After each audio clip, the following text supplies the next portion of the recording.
नमस्ते बच्चों, my self Jaiswal sir. हम पढ़ रहे हैं class 10th social science, India and the contemporary world, nationalism in Europe. So we are now at discuss section.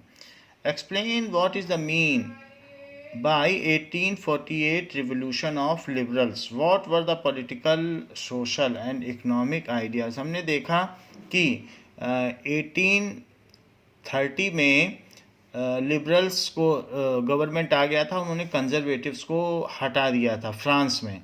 But Louis Philippe को उन्होंने अपना राजा बना दिया था, जो कि एक कॉन्स्टिट्यूशनल मोनार्की थी। बट लुई फिलिप ने 3 साल बाद लिबरल्स को डिसमेंटल कर दिया और खुद वो एक डिक्टेटर बन गया। तो लिबरल्स ने फिर अपना मूवमेंट जारी रखा और 48 में वहाँ पर फिर से रिवॉल्यूशन करके लुई फिलिप को हटा दिया।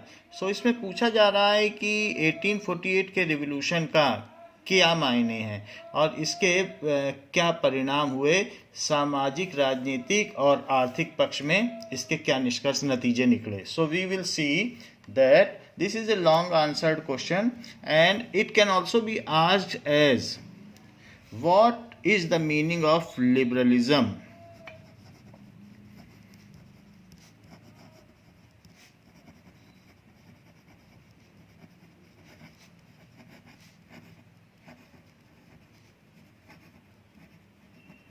now so liberalism means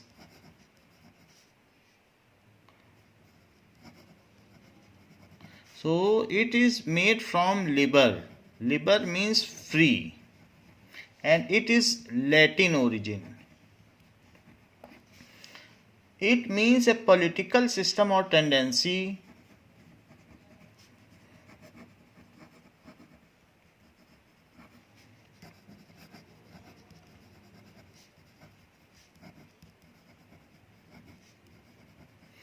एक ऐसा political system, political government opposed to centralisation and absolutism. Opposed to की सारी पावर एक पर केंद्रित रहे, उसको सेंट्रलाइजेशन कहते हैं। अपोज्ड टू सेंट्रलाइजेशन, उस तो सेंट्रलाइज नहीं रहनी चाहिए, डिस्पर्स होनी चाहिए। सो सेंट्रलाइजेशन एंड एब्सोल्यूटिज्म।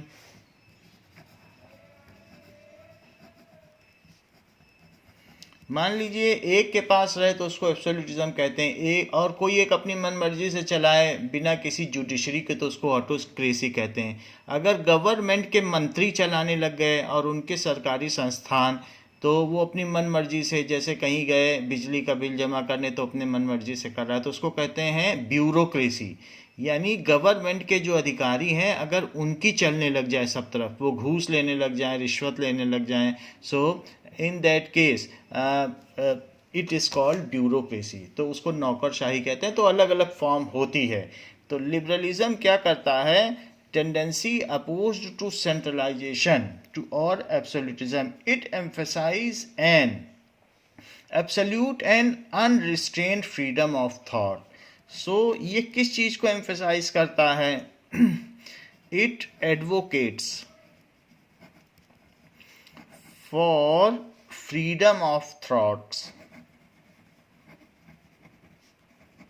विचारों की स्वतंत्रता हो।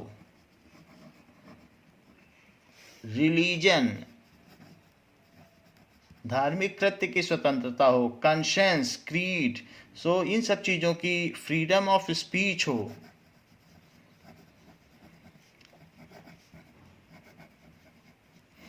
बोलने की स्वतंत्रता हो, ये सारी चीज़ें। And freedom of politics.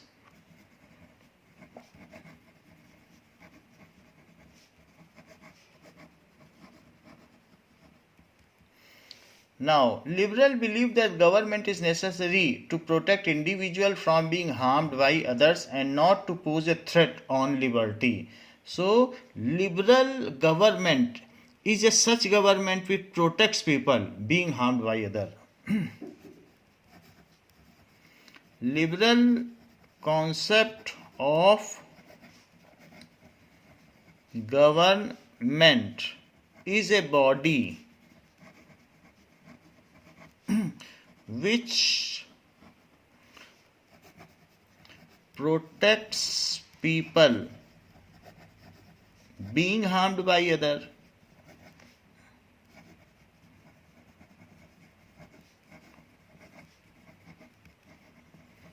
And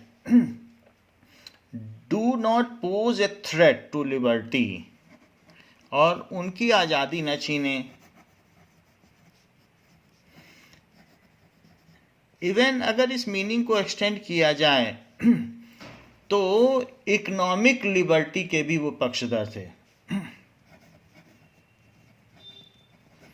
they also believe in economic liberty, कि ट्रेड जो हो वो टैरिफ फ्री हो, आसानी से हो सके, मुश्किल ना हो, और जिसको जो करना हो वो अपना काम करे. तो फ्रीडम ऑफ वर्क भी होना चाहिए, तो लोगों को ज़्यादा से ज़्यादा आज़ादी मिले. They were advocating the same. So in 19th century, 19th century का मतलब वही 1848 की बात की गई है. Series of Republican revolt started against European monarchies. Series of European revolts. So European में जितने भी रिपब्लिक थे जो चाहते थे कि इलेक्टेड गवर्नमेंट हो. रिपब्लिक का मतलब इलेक्टेड उनके हेड होने चाहिए. यूरोपियन रिपब्लिक कन रिवोल्ट्स. तो बहुत सारे आंदोलन हुए. स्टार्टेड अगेंस्ट मोनार्की, ये राजशाही के खिलाफ हुए.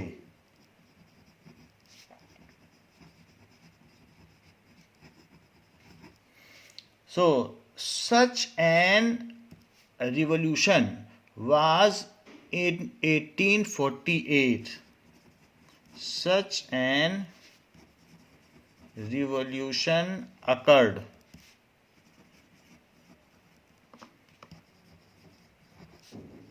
in 1848 in France. तो 1848 में भी ऐसा ही रिवॉल्यूशन हुआ.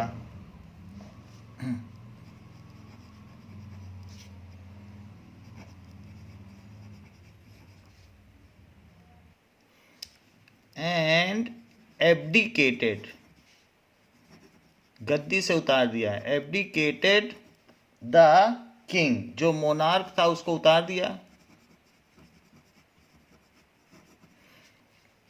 And paved the path of, और एक रास्ता दिखाया. द पाथ ऑफ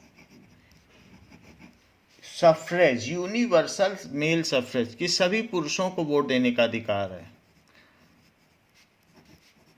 महिलाएं अभी भी दूर रहीं, बट पुरुषों को दे दिया गया. इन स्पाइट ऑफ देयर लैंडलेस और लैंडलॉर्ड. सो कुछ भी हो, सो उसको न देखते हुए उन्होंने मेल सफ्रेज लागू कर दिया. Was introduced. So it was the, ये जो फायदा हुआ, achievement. Now it began also in Sicily and spread over the rest of European. It also began in Sicily. So Sicily में ही बिगेन हुआ, और साथ में इटली का वहाँ यूनिफिकेशन हुआ. सो सिसिली, फ्रांस के अलावा German and Italian state, Austrian empire में भी हुआ. जर्मन, इटली, सिसिली बाद में इटली में यूनिफाई हो गया था. एंड जर्मन स्टेट में भी हुआ, and Austria. It also is responsible, यही liberal movement, for Greek war of independence.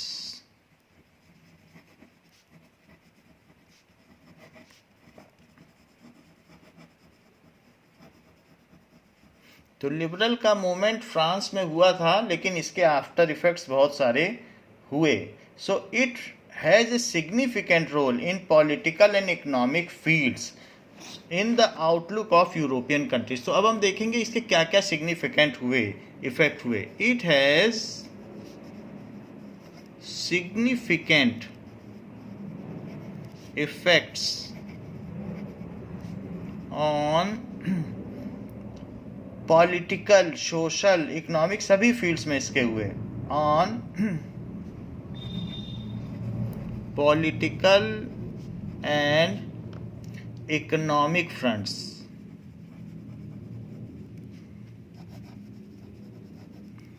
में भी इसके महत्वपूर्ण फायदे देखने को मिले. इन इकोनॉमिक फील्ड क्या हुआ होगा. सो economic field,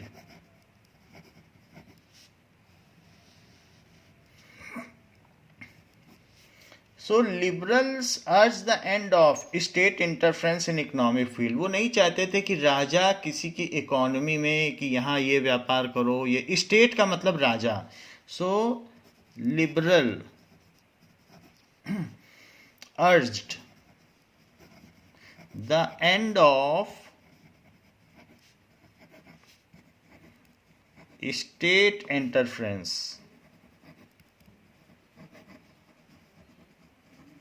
in economic life of society.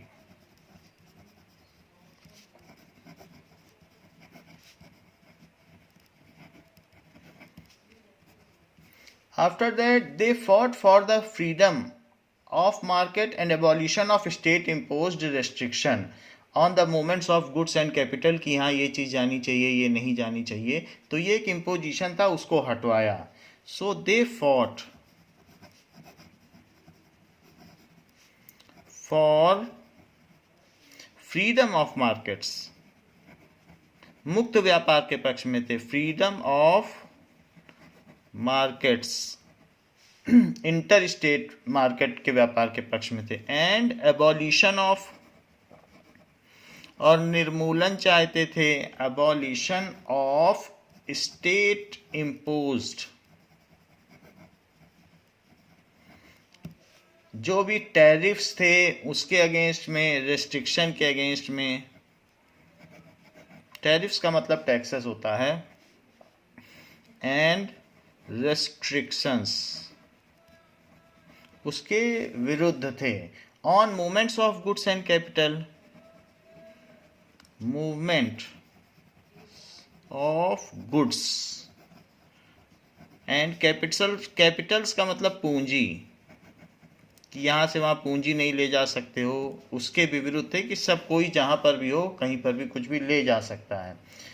So there were 39 states. उस समय यूरोप में, हम बात कर रहे हैं 15 में तो नेपोलियन चला गया था, उसके बाद संधि हुई वियना की, तो ऑस्ट्रिया, ब्रिटेन, रशिया ने उसको अंडू कर दिया था नेपोलियन के सारे सुधारों को. लेकिन लोग उसका मजा चख चुके थे. And they were again wanted, the business persons again wanted the same thing जो नेपोलियन ने इंट्रोड्यूस किया था. तो वो उसके लिए लड़ रहे थे कि वही चीज़ फिर से क्यों नहीं आए. तो अच्छी चीज़ सभी चाहते हैं. There were 39 states. तो 48 की बात है, तो 48 तो 15 में नेपोलियन चला गया था, उसके बाद भी कितने साल बाद इन्होंने इसके लिए लड़ाई की. एंड ईच हैड, ये यूरोप में है, each had its own currency. तो सब जगह करेंसी बदलनी पड़ती थी, सबकी अपनी अपनी मुद्रा थी. एंड वेट्स एंड मीजर्स, सबके अपने अपने वेट्स एंड मीजरमेंट्स थे. तो ये असुविधा होती थी. मीजर्स. सो अब merchant selling his good has to pass through 11 custom barriers. A merchant selling goods has to pass through 11 custom barriers. उसे कस्टम ड्यूटी देनी पड़ती थी, सीमा शुल्क. and pay a custom duty of 5% on each of them, and pay custom duty जितने का माल होता था उसकी 5% ऑफ अबाउट 5%, तो उसकी कीमत डबल हो जाती थी एट ईच ऑफ देम। तो जब चीज़ का कीमत डबल हो जाएगी तो उसका सामान ही नहीं बिकेगा। At each of them. Now the duties were charge according to weight of measurements and good at each region. So the duties का मतलब शुल्क। वॉज चार्ज, ये जो ड्यूटी होती थी ऐसे चार्ज की जाती थी। So the duties were charge according to weight and measurement, जो वहाँ चलता था, according to weight and measurement of that area. उस एरिया में क्या मीजरमेंट उस चीज़ का है, एलए का क्या मीजरमेंट है लंबाई का, and measurement of that area. तो उस चीज़ को फिर से उसे मीजरमेंट करवाना पड़ता था। So the calculation process was very complex and time consuming. The calculation process was very complex and time consuming.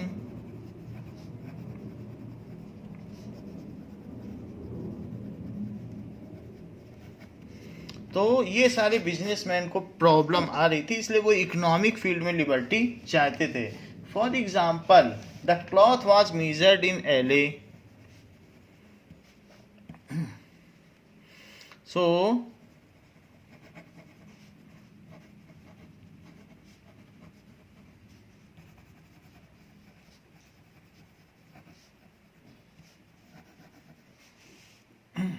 Now an LA of textile material bought in Frankfurt, one LA was 54.7 centimeter.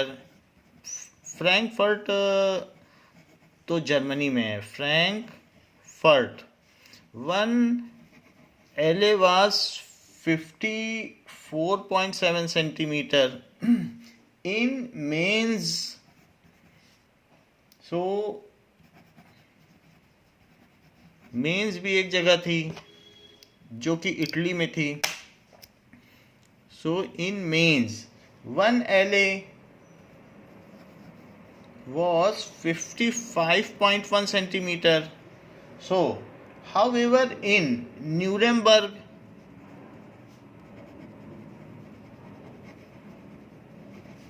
one LA was equal to 65.6 centimetre. So सब जगह अलग अलग ell चलता था, जबकि in Friedberg it is 53.5 centimetre. In Friedberg one ell was 53.5 centimetre. So ये एक inconvenience था।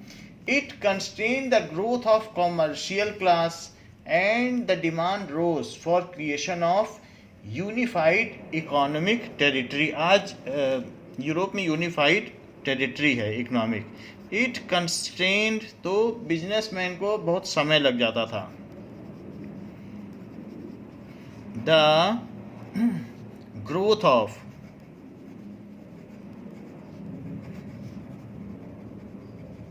Commercial class, hence they demanded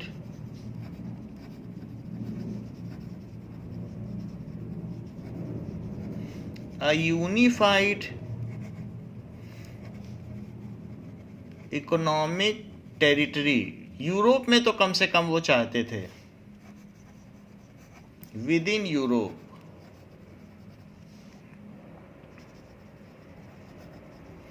कि एक जैसा सिस्टम होना चाहिए। and unhindered movement of goods, people and capital. So a custom union was formed इन इसके लिए प्रयास उनका सफल भी रहा। इन 1834 एक कस्टम जो इस पर ध्यान देती, कस्टम यूनियन, दैट इज ज़ोल्वेरीन, उस यूनियन का नाम था ज़ोल्वेरीन,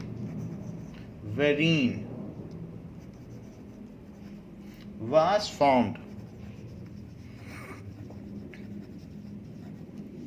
Now, the union abolished tariff barriers and reduced the number of currencies from 30 to 2. The union abolished tariff barrier, तो सीमा शुल्क को उसने घटा दिया, टैरिफ चार्जेस फिर नहीं लगे, टैरिफ बैरियर्स एंड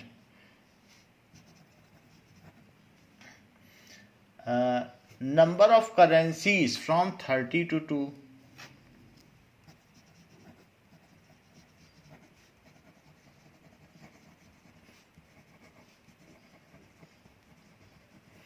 आज तो वहाँ की कॉमन मुद्रा यूरो है, ऐसे पहले भी किया गया था। करेंसीज फ्रॉम 30 to 2 कर दी गई। तो इस तरीके से आर्थिक दृष्टि में, in economic perspective, this was the effect of liberal movement. The construction of a network of railway state economic growth and economic nationalization which eventually strengthened nationalism. So धीरे धीरे रेलवेज भी आने लगी और उसने फिर इकोनॉमिक को एक्सपेडाइट किया। इन पॉलिटिकल फील्ड में लिबरल मूवमेंट का क्या कुछ फायदा हुआ? इन द पॉलिटिकल फील्ड, क्योंकि क्वेश्चन में पूछा गया है हर एक फील्ड में बताओ। सो primary aim of liberal was to establish freedom for individual and equality for all before law. It believed that government should be formed with consent of people. So primary aim इनका क्या था? Aim of liberals was to the establish freedom for individual,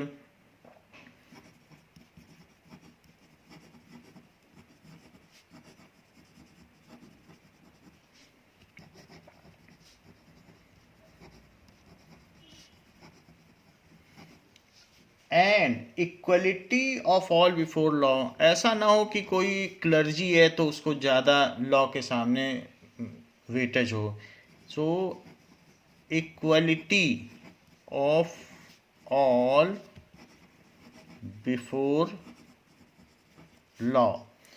They want a form of government with the consent of people. They wanted a form of government with consent of people. Wanted a form of government with consent of people. ऐसा वो चाहते थे कि लोगों की मर्जी से सरकार बने। Liberals were against autocracy and clerical privileges which favored a constitution and representative government through parliament. So they were against autocracy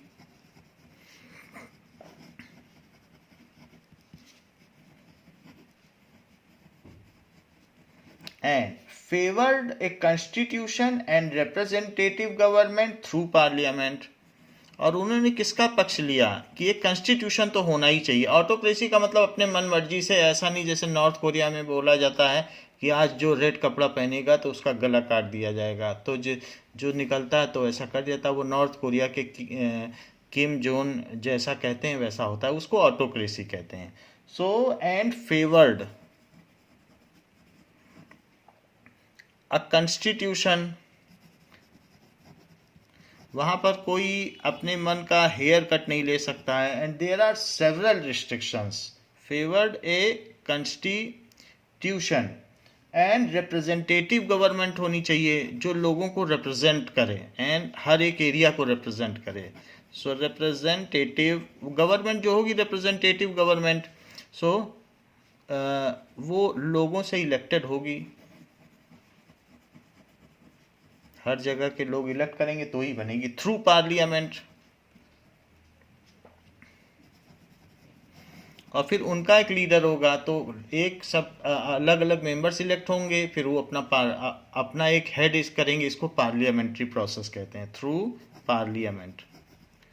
parliament का हमने आपको मतलब बताया है, parle that is to speak. Speak किसके बिहाफ में स्पीक करें? लोगों के बिहाफ में, लोगों की जो परेशानी हो उसके लिए स्पीक करें. तो council of member who speaks on behalf of people are sitting in parliament. So during the time property owning men only had the right to vote and get elected. Napoleon Code also preferred limited suffrage and reduced women role. तो उस समय तक तो सिर्फ जिनके पास पूंजी थी, जो टैक्स पेयर्स थे, उनको ही सफरेज का राइट था वोटिंग का. नेपोलियन ने भी ऐसे किया था. Women were considered as a subject of authority of fathers and husbands. उनको विमेन को संपत्ति माना जाता था, उनके पतियों की और पिताओं की. This led to the rights of movement by women and non property men demanding equal political right. At that time जो सफरेज था वॉज लिमिटेड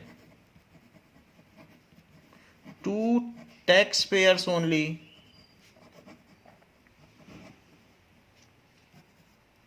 सो जो टैक्स पेयर्स थे उनको ही वोटिंग राइट था. In Napoleon code also the same was the provision.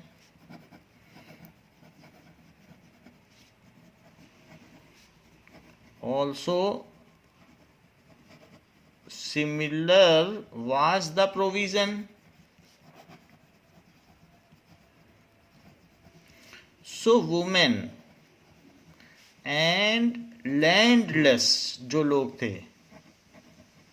poor, also demanded voting right.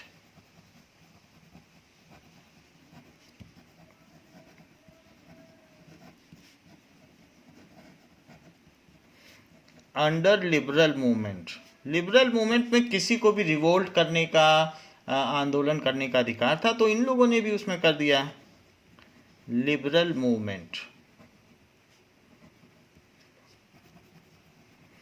किसी के आंदोलन को दबाया नहीं जा सकता था. ये बेसिक कॉन्सेप्ट था लिबरल मूवमेंट का.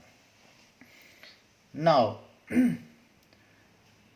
1848 की इम्पॉर्टेंट डेट है 18 मई 1848 में द फ्रैंकफर्ट पार्लियामेंट में एक कॉन्स्टिट्यूशन ड्राफ्ट किया गया और उसमें freedom of press and association establish कर दी गई. इसके पहले प्रेस सेंसर्ड थी, उसको अपनी बात कहने का अधिकार नहीं था.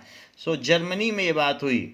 सो इन फ्रैंकफर्ट पार्लियामेंट जब लोगों ने, जर्मनी में सड़कों पर लोग उतर आए, तो वहाँ पर वर्सलीज में, तो फ्रैंकफर्ट पार्लियामेंट में क्या हुआ,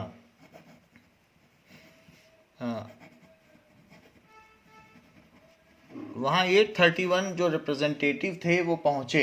एक constitution was drafted. Constitution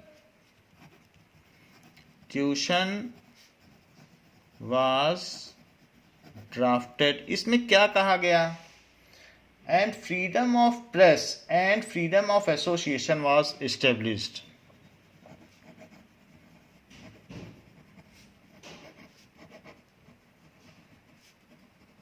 media को और एसोसिएशन कि लोग अपना संगठन बना सकते हैं. Freedom of association was established. लेकिन अभी भी इटली में तो सीक्रेट सोसाइटी चल रही थी, दूसरी जगहों पर ये चीज़ नहीं आ पाई थी. और फिर यंग इटली ये सब मजीनी ने किया था दूसरी जगहों पर, लेकिन यहाँ पर तो फ्रीडम ऑफ एसोसिएशन हो गई थी. The establishment of Frankfurt parliament to draft a constitution for United Germany and dismissal of unpopular monarchy. It was all due to liberal. So it resulted in removal of monarchy. तो वो हम लोग पहले ही देख चुके हैं कि रिमूवल हो गया था. इसके अलावा जर्मनी में Otto von Bismarck became elected prime minister of Prussia under liberal movement. Greece ने इंडिपेंडेंस पाई from Ottoman empire and Belgium got independence from Netherland. It is due to liberal movement. Giuseppe Mazzini ने young Italy बनाया. It was due to liberal movement. Now इसके बाद इन nation states, इन जो nation state है, unification तो अलग बात है, अब नेशन स्टेट भी बनने वाली हैं. नेशन स्टेट्स लाइक जर्मनी का यूनिफिकेशन हुआ था. जर्मनी, इटली, इन सब का यूनिफिकेशन हुआ. पोलैंड ने रशिया से आज़ादी पाई जब उसने वहाँ के बिशप्स को कैद में डाल दिया था. Austro Hungarian empire, Austro Hungarian empire, Austro Hungarian empire, वहाँ के लोगों ने हैब्सबर्ग एम्पायर से छुट्टी पाई. तो liberal middle class was involve for making of constitution. यहाँ पर जब नेशन स्टेट बने तो कॉन्स्टिट्यूशन, संविधान बनाने में भी लिबरल का मूवमेंट रहा. So liberals were involved in drafting of constitution. तो ये बड़ी बात है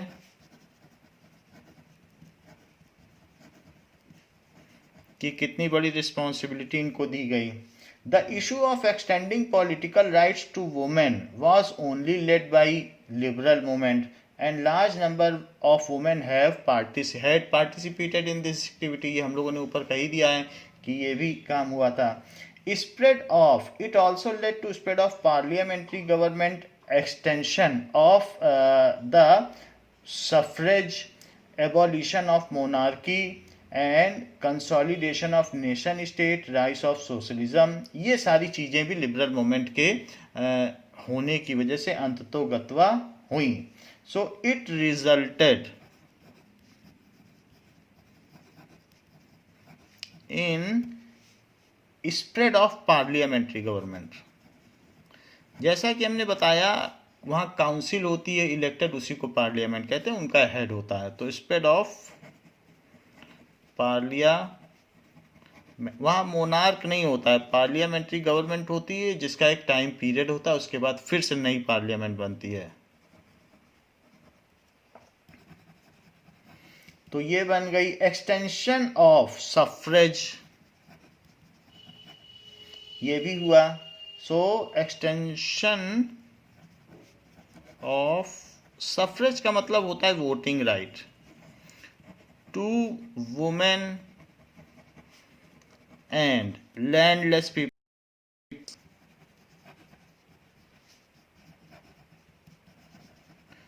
उनको ये चीज मिल गई. वो यूनिवर्सल एडेंट फ्रेंचाइजी आ गया.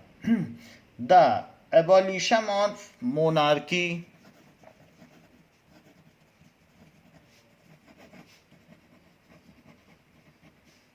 राजशाही मोनोआर्की का अंत हो गया.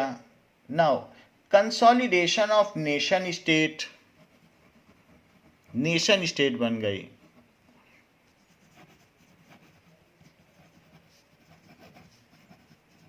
वो हम लोगों ने देखा कि कैसे एलीगरी की गई. तो नेशन स्टेट देश को स्त्री के रूप में, देश की भारत माता जैसे ऐसे स्त्रियों के रूप में जर्मेनिया, मैरियानी के रूप में चित्रित किया गया, पर्सोनिफाई किया गया. तो नेशन स्टेट बन गए. And rise of nationalism occurred and rise of socialism, कि लोग एक जैसे हो जाएं. उसके बाद जब यूनिफिकेशन हो गया, नेशनलिज्म हो गया, तो लोगों में अब ये होने लगा कि सबको एक समान पैसा हो, उसको कहते हैं सोशलिज्म, समाजवाद। तो ये सारी चीज़ें हुई, तो पॉलिटिकल फील्ड में ये इम्प्रूवमेंट हुए। Now choose three examples to show the contribution of culture to growth of nationalism in Europe. संस्कृति ने किस प्रकार से यूरोप में राष्ट्रीयता के उदय में भूमिका निभाई। We have seen the romanticism. romanticism का मतलब है कि रोमन के कई आर्टिस्ट, कई पोएट, कई राइटर्स ने बताया कि अगर कल्चर को बढ़ाया जाए, then also nationalism feeling can be created among people, they can be invoked, and they can also be unified. Nations can be unified on the basis of culture. They can be integrated. So the similar was the idea and the role of romanticism. तो उसी चीज़ को हम देखेंगे कि culture ने कैसे करा। Culture played the important role in creating the idea of nation. Culture played an important role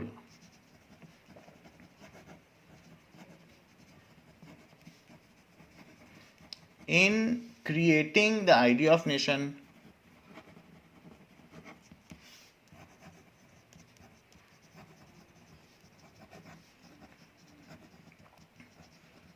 Now, in Europe, the cultural movement was named as Romanticism. In Europe, क्योंकि ज़्यादातर रोमन राइटर्स ने ऐसा कहा था, तो उसको रोमांटिसिज्म चित्रों के माध्यम से, पोइट्री के माध्यम से, folk songs, folk dance, folk culture के माध्यम से, फोक ड्रेसेस जो थी उनके माध्यम से दर्शाया गया। In Europe this movement was known as cultural movement was known as romanticism. इसको रोमानियत कहते हैं, रोमांटिसिज्म।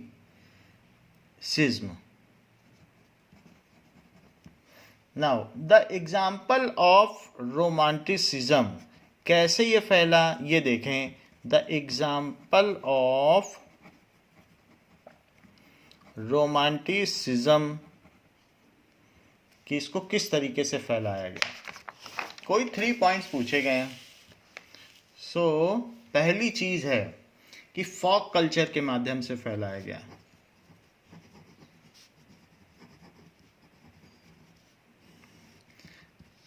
ग्रीक इंडिपेंडेंस भी इसी वजह से हुई, क्योंकि उसका कल्चर पूरे यूरोप में था, तो लोग उससे इंप्रेस हुए थे। The famous German philosopher John Gottfried Herder claimed, the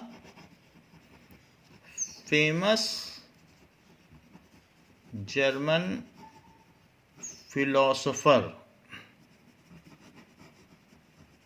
German ऐसा क्यों कहा जा रहा है, क्योंकि उस समय युद्ध का माहौल था और रोमांटिसिज्म लोगों में था ही नहीं। कोई लोग कला, चित्रकारी पर ध्यान नहीं देते थे, लेकिन रोम ने इस सारे यूरोप को प्रभावित किया कि ये एक इम्पॉर्टेंट फैक्टर है लोगों में, सिर्फ लड़ना ही बड़ी बात नहीं है। तो इसलिए यूरोप के लोग इसकी ओर, राइटिंग की ओर और इस तरीके से आकर्षित हुए। तो पूरा यूरोप रोम से आकर्षित हुआ। रोम में बहुत सारे फिलोसफर हुए और इस वजह से इस चीज़ को रोमांटिसिज्म कहा जाता है कि इसके माध्यम से किसी को बदल देना। So famous German philosopher John Gottfried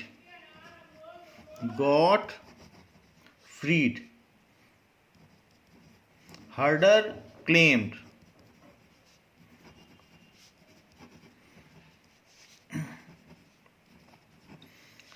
that true German culture was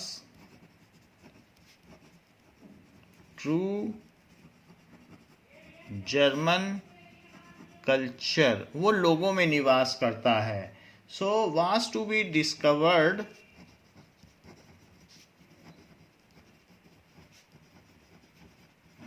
among common people।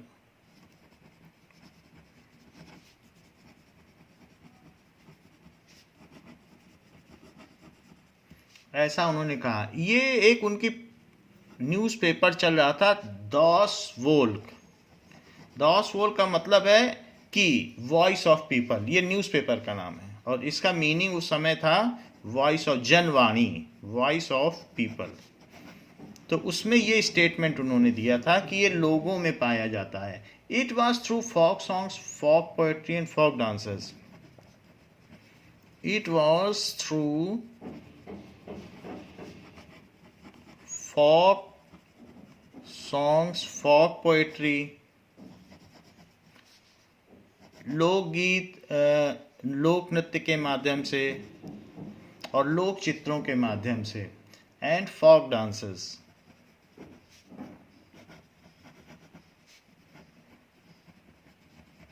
ऐसे लोगों में नेशनलिज्म फीलिंग आ सकती है। That the true spirit of nation can be popularised. So ऐसा उन्होंने बताया। True spirit of nation can be popularized.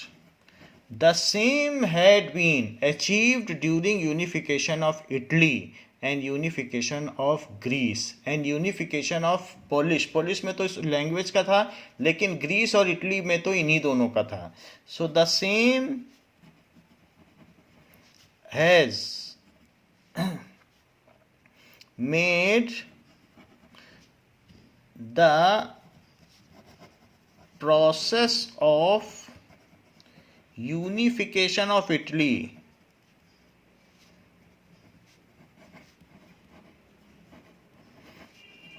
and Greek.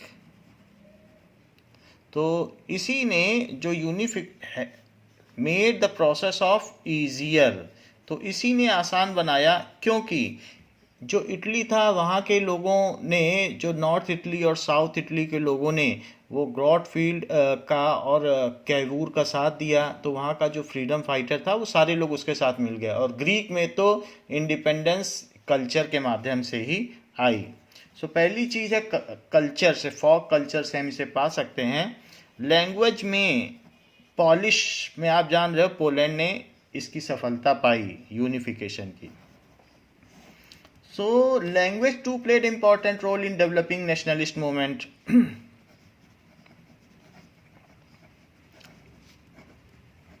Language too played an important role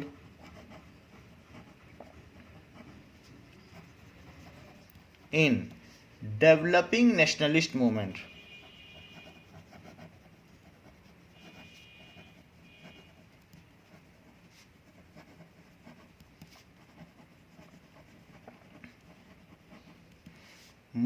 So its example was Poland. Its example was Poland. तो Poland में, Poland was under Russian Empire. Poland was under Russian Empire and they banned Polish language.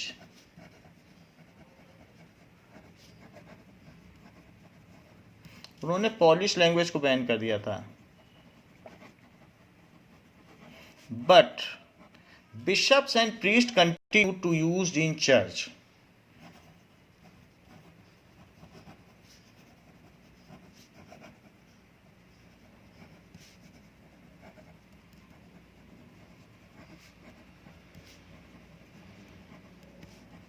In church. So church में common gathering में वो ऐसा करते थे। Now such priests were punished and exiled to Serbia. Such bishops and priests were punished and exiled, exile कर दिया, to उनको jail में भेज दिया, to Serbian jail, Serbia Austria के नीचे है, Serbian jail. This led the process of the use of police became the struggle for unification of Poland. The Polish language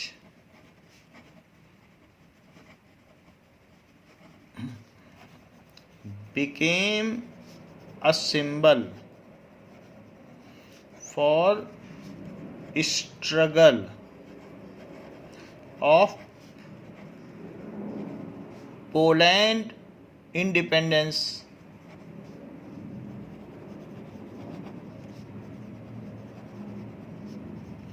and ultimately it became a free nation.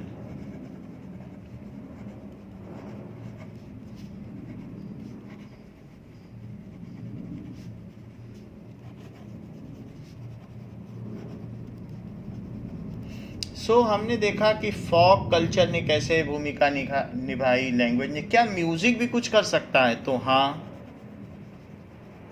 Music in case of Poland तो वहां पर music भी चलाया जाने लगा। In case of Poland national feeling were kept alive through music.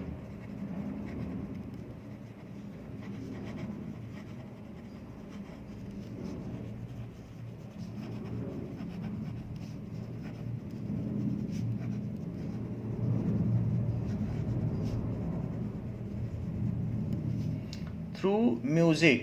Now, Karol Karpinski, a Polish citizen. Karol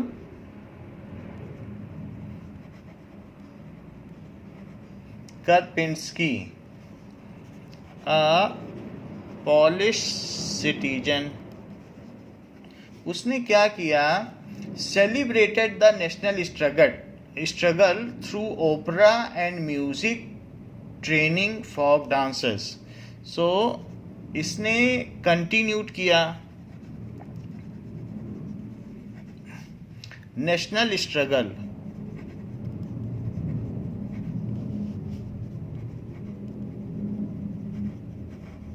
through opera music.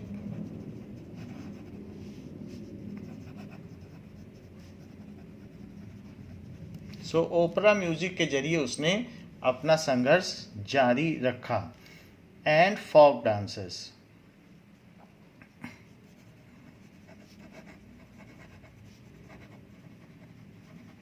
Like polonaise and mazurka, उसका नाम था उस डांस का। सो पोलोनाइज एंड मुजुर्का, पोलोनेज एंड मुजुर्का, मजुर्का। सो इस तरीके से हमने ये देखा कि कैसे रोमांटिसिज्म, ये सब रोमांटिसिज्म ही कहलाता है, कि कल्चर के माध्यम से कैसे हम आज़ादी पा सकते हैं, नेशनलिज्म। सो ये रोमन लोगों ने लोगों में जगाया था, इसलिए इसे रोमांटिसिज्म या रोमानियत कहते हैं। Now question number 3, throw a focus on any two countries, explain how. Through a focus on any two countries, explain how nation developed over 19th century. इसका कहने का मतलब है कि how nation developed का मतलब है कि ऐसे दो कंट्रीज का यूनिफिकेशन का जिक्र करिए कि जिनका 19th सेंचुरी में यूनिफिकेशन हुआ हो। सो यूनिफिकेशन ऑफ जर्मनी, ये अभी हम लोगों ने देख लिया है कि जर्मनी किस प्रकार से एकीकृत हुआ। सो जर्मनी का पहले का नाम प्रूशिया था। So we are seeing that this is the Germany. तो जर्मनी में, इसमें आप फिगर में देखें तो बाकी चीज़ें इसमें देखने को मिलेंगी। Now this is the map of Germany. So here we are seeing कि जर्मनी का कुछ पोर्शन डेनमार्क के हिस्से में था। यहाँ आप देखें तो ये डेनमार्क है, तो कुछ पोर्शन डेनमार्क के हिस्से में था, तो इसलिए डेनमार्क के साथ डेनिश प्रूशिया वार हुआ। इसका कुछ पोर्शन फ्रांस के हिस्से में था, तो प्रूशिया फ्रैंको वार हुआ। फिर प्रूशिया, और इसका कुछ पोर्शन ऑस्ट्रिया के हिस्से में भी था, ये देख लीजिए ऑस्ट्रिया, ये ऑस्ट्रिया है। तो जर्मनी ऑस्ट्रिया वार हुआ।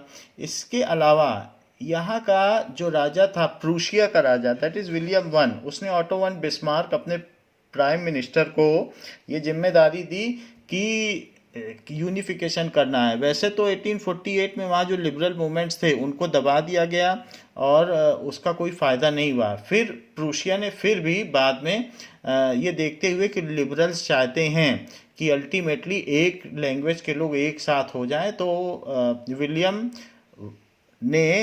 वन ने ये बात सोची और अपने मिनिस्टर को बोला करने के लिए। सो धीरे धीरे उस अलग अलग लड़ाई में इसने नेपोलियन थ्री को हराया, फिर यहाँ के राजा को भी इसने हरा दिया। एंड धीरे धीरे जब सारे किंग्स को हरा दिया, यहाँ फ्रेडरिच था तो फ्रेडरिच को हरा दिया, फिर ऑस्ट्रिया में भी हरा दिया, 7 वीक्स वार चला।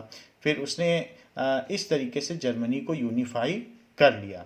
सो ये चीज़ हमने देखा कि नेशनलिज्म इन जर्मनी कैसे आया। अब हम देखेंगे नेशनलिज्म इन इटली। इटली का कैसे यूनिफिकेशन हुआ। So we will see unification of Italy. Now unification of Italy देखेंगे। So Italy was scattered into several dynastic state and as well as under Habsburg empire. इसका जो northern portion of Italy का था वो Habsburg empire के under में था।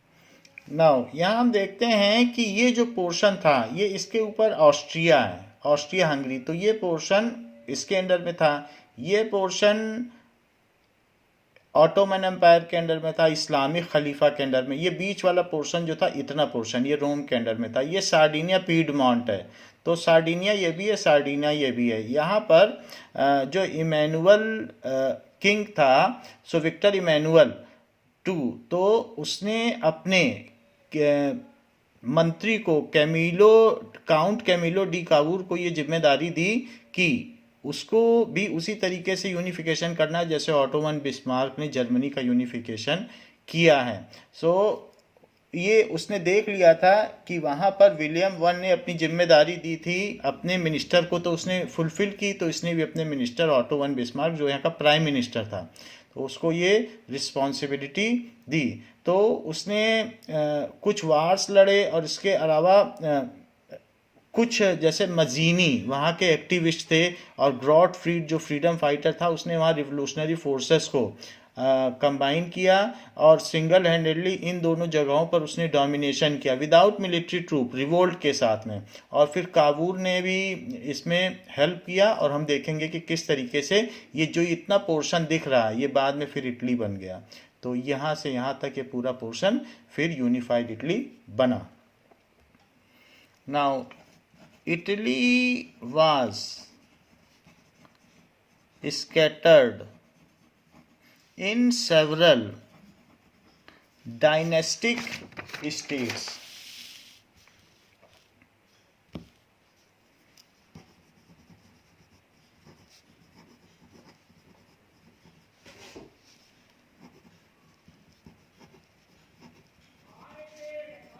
Under Habsburg Empire.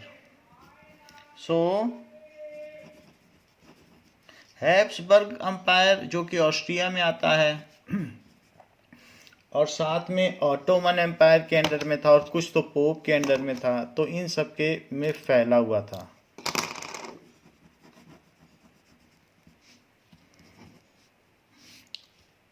Ottoman empire Turkey है and some portion was under pope, जिसको कि रोमन साम्राज्य कहा जाता था, तो वो उसके अंडर में था। Some portion was under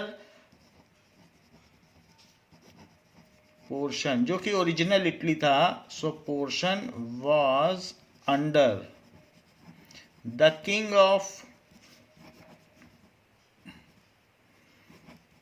Sardinia Piedmont के अंडर में था।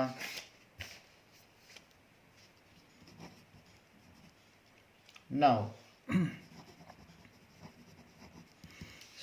इस तरीके से ये स्कैटर्ड था।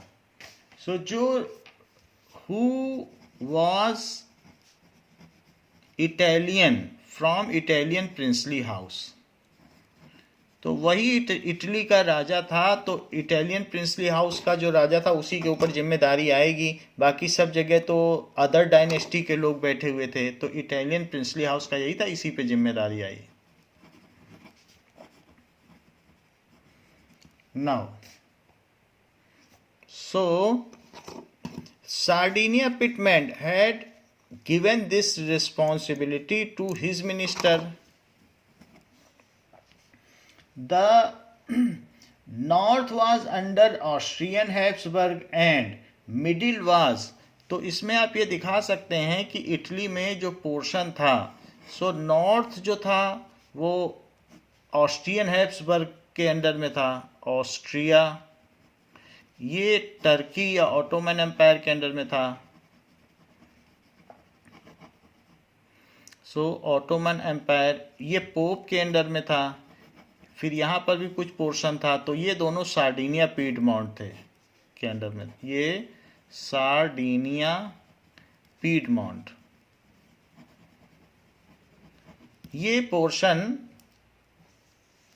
इटालियन प्रिंसली हाउस के अंडर में था, जो कि वहां रूल करता था।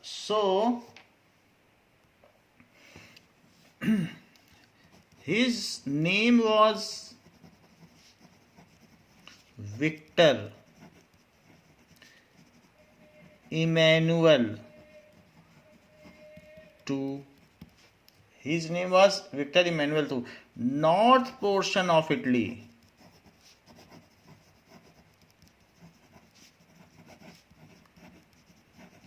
was under Austrian Habsburg Empire. तो एम्पायर का मतलब राजतंत्र। Now it was under Austrian Habsburg Empire and middle of Italy middle of Italy किसके अंडर में था? Middle of Italy was under Pope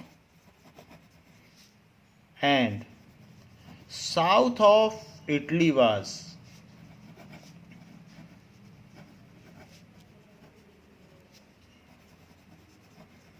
under Ottoman Empire। तो ये सिचुएशन थी कि इटली स्कैटर्ड था। इसको किस तरीके से यूनिफाई किया गया? नाउ एंड जो सदर्न पोर्शन था वो कौन रूल कर रहा था? Southern portion was ruled by Spain के रूलर। ऑटोमन एम्पायर के अंडर में था, लेकिन उसने उसको डेलीगेट कर रखी थी। तो southern portion was ruled by king of Bourbon dynasty of Spain. King of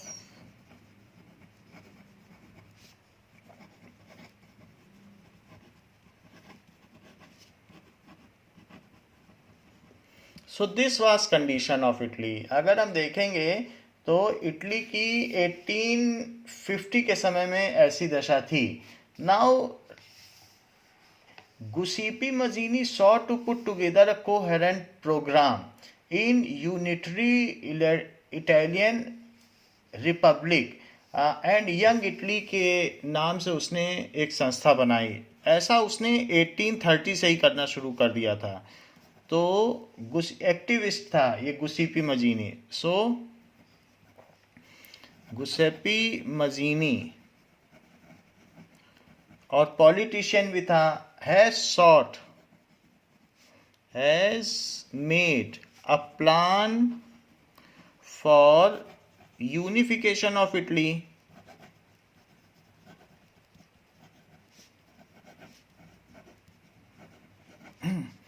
by making an association of young Italy।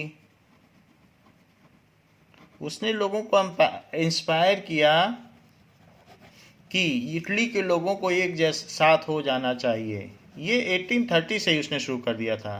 So Italy.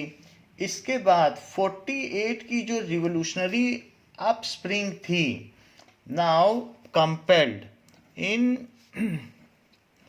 Revolution, करीब करीब यूरोप में सब जगह रिवोल्यूशन हुए 1848 में। In revolution of 1848 compelled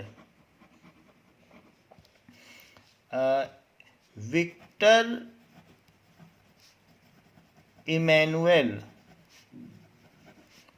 so Victor Emmanuel two को compel किया for unification of Italy,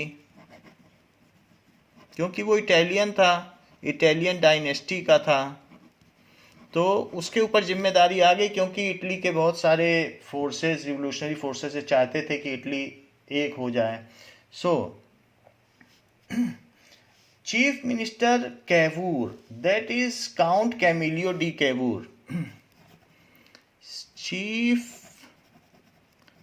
minister of Piedmont. So count Camillo di Cavour ने ये रिस्पॉन्सिबिलिटी अपने कंधे पे ली।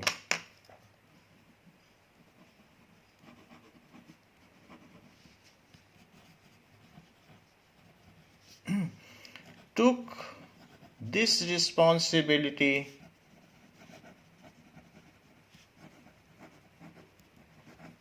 and after that through a tactful diplomatic alliance with France, he has defeated Austrian forces through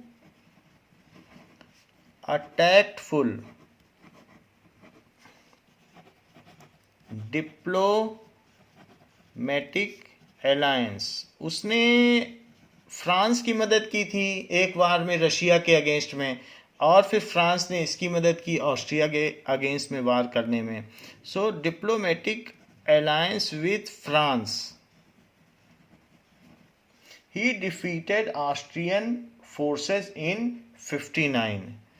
he defeated, अब 2 साल बाद Italy unify होना था। Defeated Austrian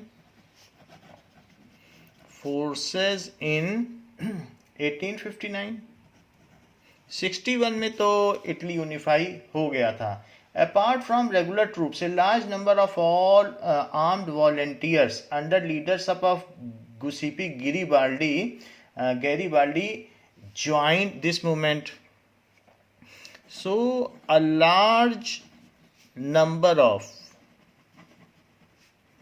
armed rebellions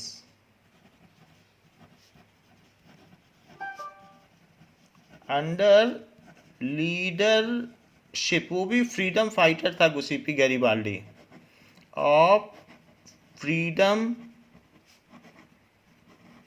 fighter Giuseppe Garibaldi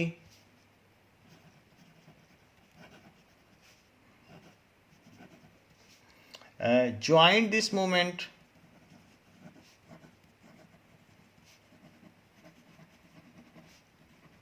तो उन्होंने इस तरीके से इस मूवमेंट को ज्वाइन किया and led the Ottoman empire to free the southern Italy.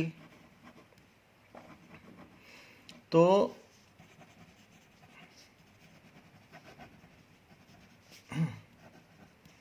Free, वहां पर स्पेन का राजा राज्य कर रहा था, तो उससे आज़ाद करा लिया। Free southern Italy. पोप की अपनी कोई सेना नहीं थी, so Pope has simply left over the middle part of Italy. Pope has left the middle part of Italy. So, in 60 they 60 में जो किंगडम ऑफ टू सिसिलीज थे उन पर इनकी विजय हुई गैरीबाल्डी की। तो Garibaldi join the movement by join this movement let the Ottoman empire to free southern Italy. इस चीज़ को हम बाद में लिखेंगे, इसके पहले लिख लेते हैं एक लाइन और। So in 1860 they moved toward Kingdom of to Sicilies in south Italy. So ये उनके जो ट्रूप्स थे, rebel moved towards Kingdom of to Sicilies. In Kingdom of to Sicilies ही थे साउथ में, जिस पर स्पेन का राजा राज्य करता था। So kingdom of to Sicilies and defeated the ruling king there. वहां के रूलिंग किंग को हरा दिया है, किंग। तो इस तरीके से रूलिंग किंग को वहां पर हरा दिया और अपने अंडर में कर लिया। नाउ पोप, अब लिख लीजिए, Pope handed over the middle part of Italy to Sardinia Piedmont. Handed over the middle part of Italy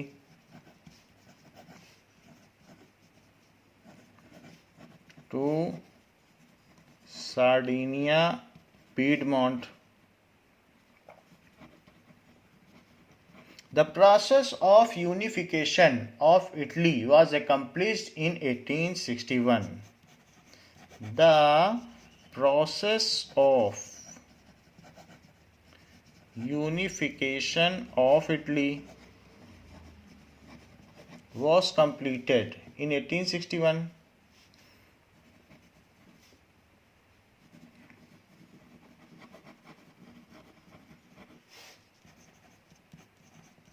and उसके बाद क्या हुआ?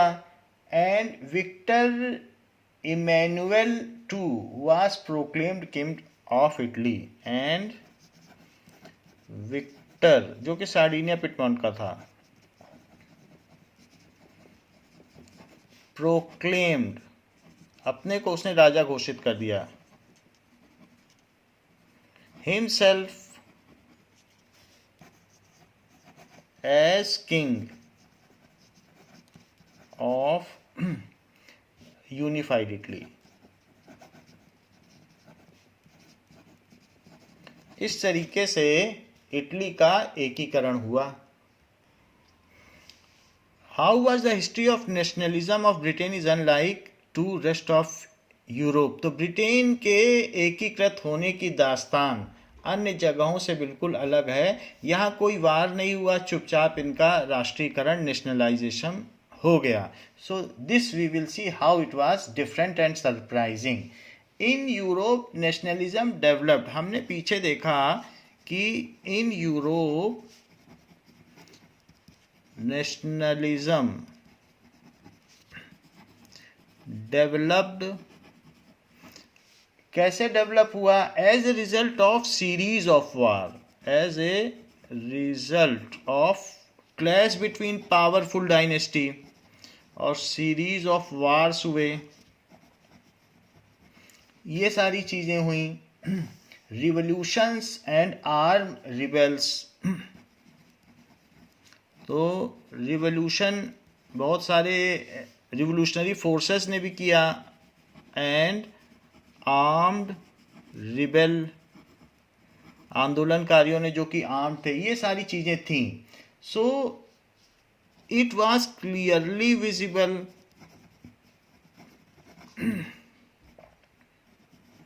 इन यूनिफिकेशन ऑफ जर्मनी, हमने देखा यूनिफिकेशन ऑफ जर्मनी में फ्रैंको प्रूशियन वार हुआ, इसके अलावा डेनिस प्रूशियन वार हुआ, इसके अलावा प्रूशियन ऑस्ट्रो वार हुआ। इटली में भी दो दो वार हुए, किंगडम ऑफ टू सिसली पे आक्रमण किया गया, फिर ऑस्ट्रिया से भी लड़ाई हुई। लेकिन ऐसा यहाँ कुछ नहीं हुआ ब्रिटेन में। It was clearly seen in unification of France and Italy. Greek के इंडिपेंडेंस में भी लड़ाई करनी पड़ी, तो हर जगह युद्ध से यूनिफिकेशन हुआ और नेशनलाइजेशन हुआ। But in Britain the formation of nation state was not a result of revolution, but in Britain the nationalism came not due to revolution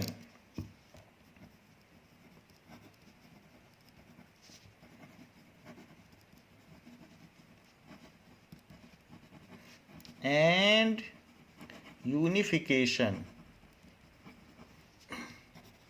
was not bought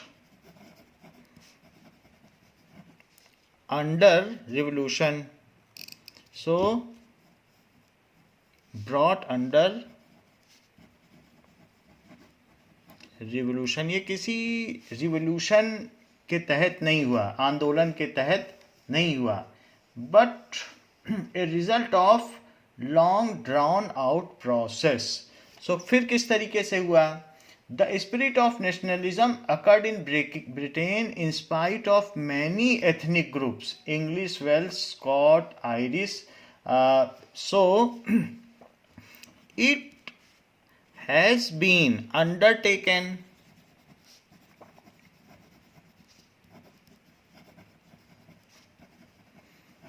under a smooth nation, that is one nation one ruler concept के तहत ये हुआ, under a smooth process।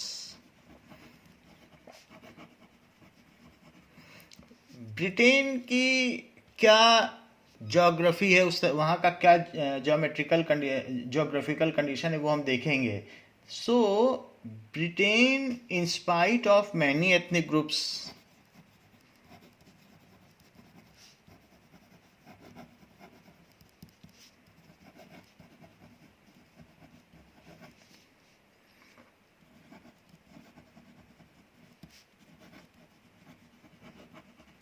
Like वहाँ कौन कौन रहते थे? English, Welsh, ये उनकी लैंग्वेज थी। सो इंग्लिश, वेल्स, स्कॉटलैंड की लैंग्वेज थी, स्कॉट एंड आयरिश, ये सारे लोग थे बोलने वाले। वेयर एज ये सारे British in spite of many languages belong to same ethnic group, यानी ये लैंग्वेज थी वहाँ की। तो बिलोंग, फिर भी उनकी एक संस्कृति थी, belong to same ethnic group. Ethnic का मतलब culture, so they belong to same ethnic group. Now the English parliament seized power from monarchy in 1688। Now सबसे पहला काम क्या हुआ कि मोनार्की हटाई। So English parliament seized monarchy, तो वहां के पार्लियामेंट ने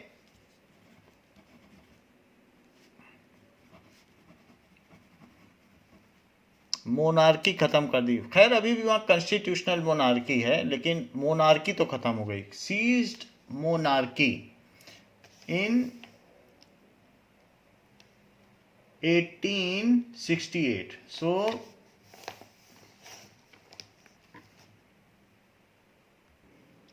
इन 1688 में उन्होंने मोनार्की खत्म कर दी। So after that nation state came into existence. फिर उसके बाद क्या हुआ? Now Act of union,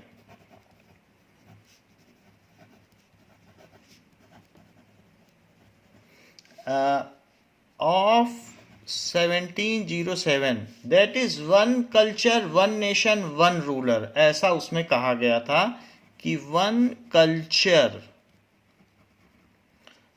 one nation and one ruler. ये कॉन्सेप्ट था कि हम सभी का कल्चर एक है तो हमें एक हो जाना चाहिए। Act of union between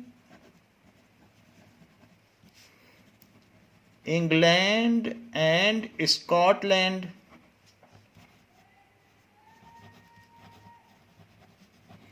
was signed, उनके बीच में, इंग्लैंड और स्कॉटलैंड के बीच में एक साइन हुआ। Now here we are seeing the map of England, जो अलग अलग चीज़ों में बटा हुआ था। So that is, it was main English people, then Wales, फिर कुछ आयरिश लोग थे, कुछ स्कॉटिश थे, तो ये सारे अलग अलग रीजन में थे। सो इनके बीच में इंग्लैंड और स्कॉटलैंड, ये दोनों अलग अलग रीजन थे। इन्होंने 1707 में, पहले तो इंग्लैंड ने अपनी महारानी एलिजाबेथ से जो है कॉन्स्टिट्यूशनल मोनार्की ले ली और बोला कि you will work under parliament, तो उसने आसानी से मान लिया। फिर after that England and Scotland under one culture, one nation, one ruler, एक हो गए, इनकी एक सिंगल पार्लियामेंट हो गई। And Ireland was compelled to get united, because ये कमज़ोर था तो उसको भी इसमें मिला लिया गया और इस तरीके से unification of England was accomplished. So it resulted in formation of United Kingdom of Nations.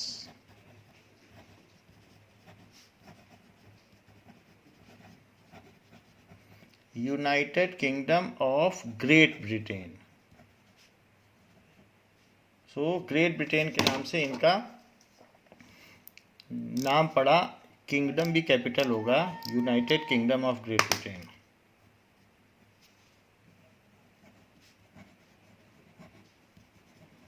सो 1707 में ये यूनिफाई हो गया and this led to demolition of Scottish culture and political institution. This led to demolition of, लेकिन जो English लोग थे उन्होंने Scottish culture को फिर इम्पोर्टेंस नहीं दी। Led to demolition of Scotland culture and political institution.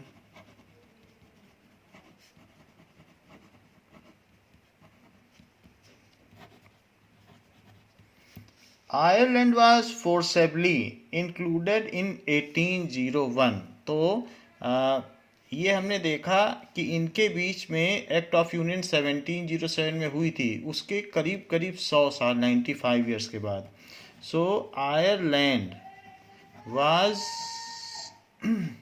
Forcibly included.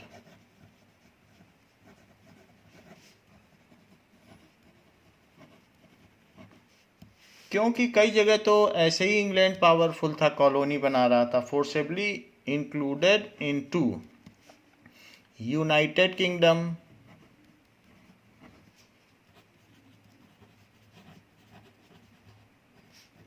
In 1801, 95 years के बाद ये हुआ है।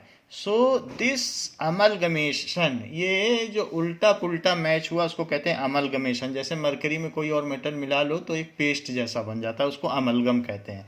सो this amalgamation led to growth of new powerful nation. So this amalgamation यानी खिचड़ी सरकार, amalgamation, odd mixing, led to growth of powerful British nation.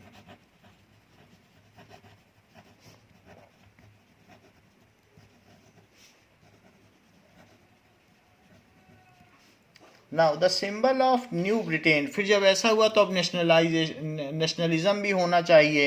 सो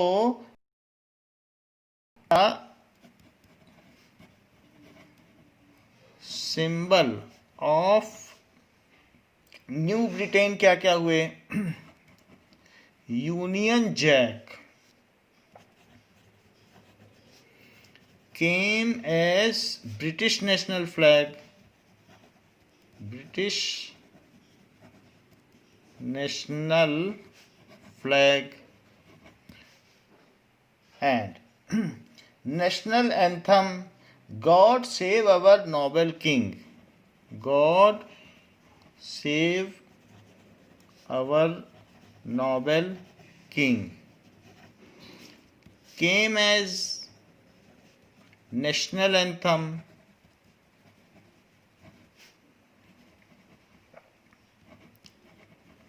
राष्ट्र वो वहाँ का राष्ट्र गान बना.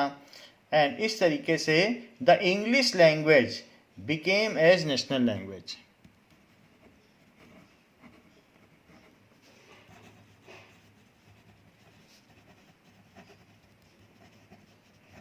तो नेशनल लैंग्वेज बन गई. इस तरीके से ब्रिटिश का यूनिफिकेशन एक सरप्राइजिंग था. Now why did nationalist tension emerge in Balkan states?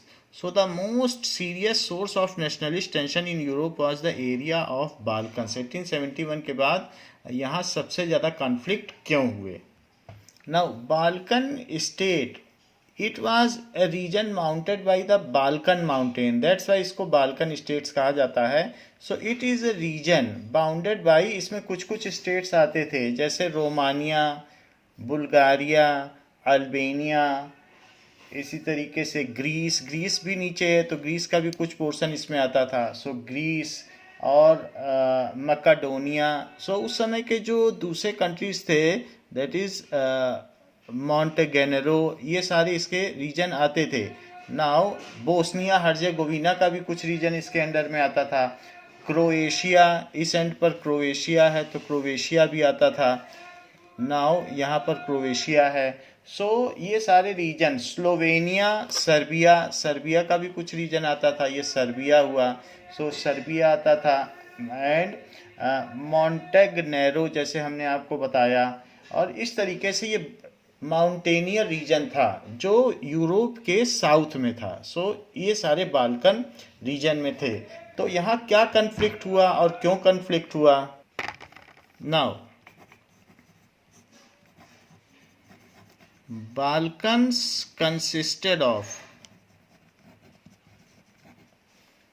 region of modern day, जो आज जिन्हें हम रोमानिया मानते हैं, रोमानिया, बुल्गारिया, ये सब बाल्कन रीजन में थे और माउंटेन से घिरा हुआ रीजन था और ऑटोमन साम्राज्य के अंडर में था. बट ऑटोमन साम्राज्य वीक होता चला गया. सो इनको मौका मिल गया कि ये अब यूनिफाई हो सकें. अल्बेनिया, पहले ऑटोमन रीजन बहुत बड़ा था एम्पायर. ग्रीस, ग्रीस पर भी ऑटोमन एम्पायर का कब्जा था. मैकेडोनिया,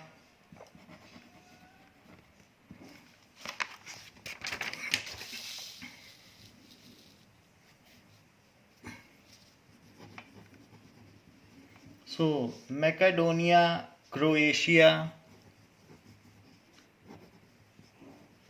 बोस्निया हर्जेगोविना, ये सारे यूरोपियन स्टेट्स थे. तो बोस्निया, हर्जेगोविना,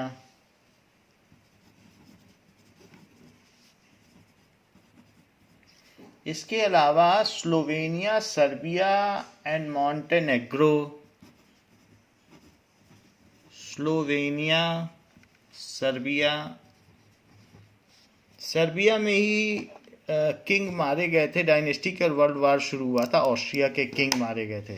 तो सर्बियंस ने नेशनलिस्ट मूवमेंट के अंतर्गत उनको मार दिया था. तो Serbia and Montenegro,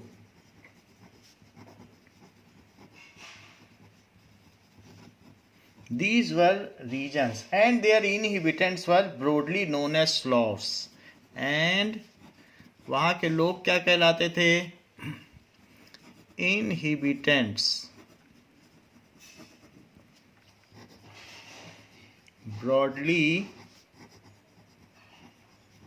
known as Slavs. When the Ottoman Empire collapsed, खलीफत के लिए लड़ाई होने लगी तो ऑटोमन एम्पायर कोलैप्स हो गया. ऑटोमन एम्पायर, खलीफा का मतलब सुप्रीम होता है. So collapsed then. It initiated nationalism in Balkan state. It initiated, stirred a movement of nationalism, initiated a nationalist movement in Balkan state. अब सभी स्वतंत्र राष्ट्र होना चाहते थे.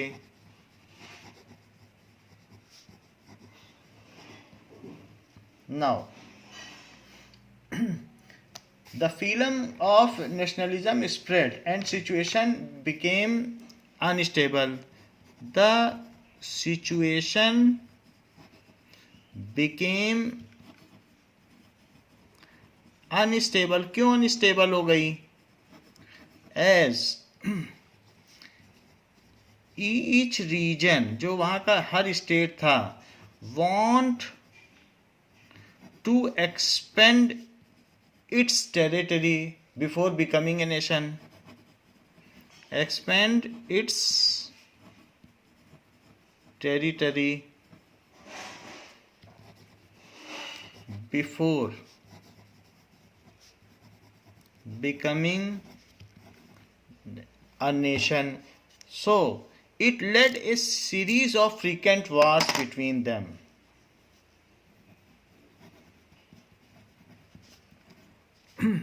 It led a series of frequent war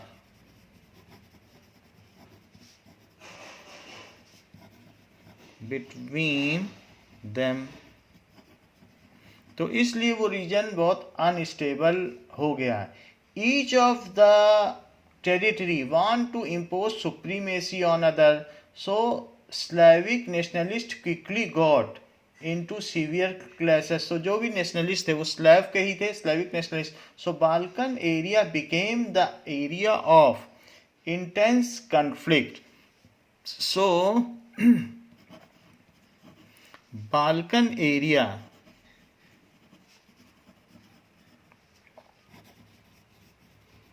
became the area of intense conflict. तो वहाँ disturbance होने लगा. Matters were further worsened became because the Balkan also became the scene of big power rivalry. तो बड़ी बड़ी जो पावर राइवलरीज थी, बड़े बड़े लोग, अब जब वहाँ ऐसा होने लगा तो अब जर्मनी, फ्रांस, ये लोग वहाँ आधिपत्य जमाना चाहते थे. वो तो छोटे छोटे छोड़ दीजिए जो यहाँ के हैं. So it also became a scene या place of big power rivalry. तो लोगों ने देखा वहाँ कमज़ोर पड़ रहा है तो जर्मनी, फ्रांस, इवन रशिया ने सर्बिया से पैक्ट कर लिया था कि हम आपकी मदद करेंगे. और ऑस्ट्रिया का जब राजा यहाँ मारा गया तो रशिया ने सर्बिया को पाने की लालच में ऑस्ट्रिया से युद्ध कर दिया और वही फर्स्ट वर्ल्ड वार है. So a place of big power rivalry. बाद में सर्बिया पर ऑस्ट्रिया और हंगरी ने कब्जा जमा लिया था. तो सर्बिया छूटना चाहता था कि अभी तक तो हम ऑटोमन एम्पायर के अंडर में थे और अब ऑस्ट्रिया ने हमें अपने अंडर में कर लिया. तो सर्बियन इससे बहुत ज़्यादा उनमें एग्रेशन था और उन्होंने वहाँ की किंग की डायनेस्टी को ही गोलियों से मार दिया. तो इस तरीके से फिर फर्स्ट वर्ल्ड वार हुआ. So now this was the situation of Ottoman Empire.